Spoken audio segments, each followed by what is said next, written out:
Ayan, so kanina greeting sa mga fathers, no? Father's Day, month of June. Ngayon naman po ipag-pray po natin lahat ng mga tatay.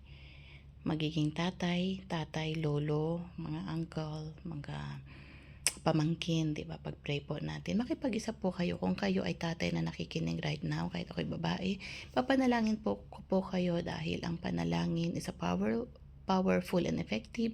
At maniwala po kayo dahil nandiyan ang ating Panginoon na hindi po niya kayo iwanan ni pabayaan.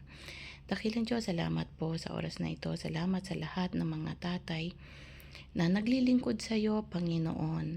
Lord, bless them, O Lord God. Provide all their needs.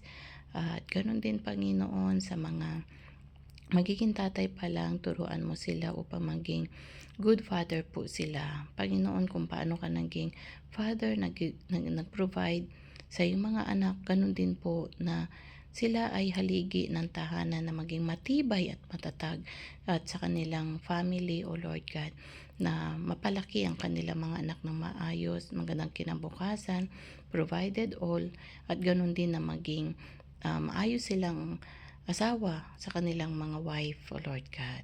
Salamat, Panginoon, na patuloy mo silang ingatan at bless. At ganun din po na ikaw ang Diyos. Ikaw, Panginoon, ang magbigay lahat ng mga needs nila. Kung may mga sakit na tatay sa oras na ito, Father, pagalingin mo po sila, body, soul, and spirit nila, O Lord. Yung mga nanghihina, Panginoon, palakasin mo. Yung nawawalan ng pag-asa, bigyan mo, Panginoon.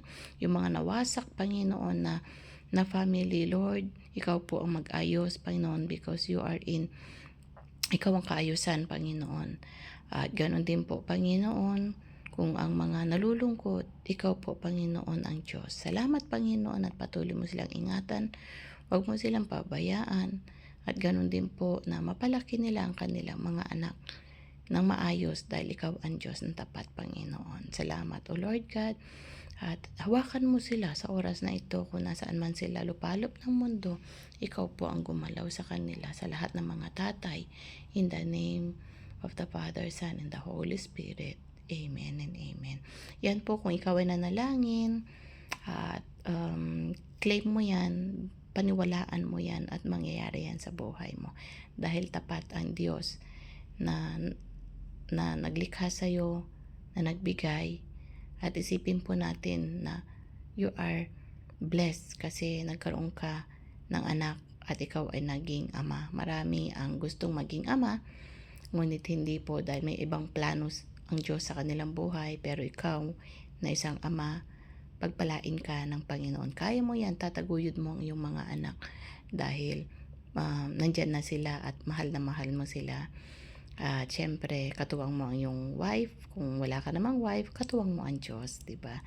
So, God bless you all and bye for now.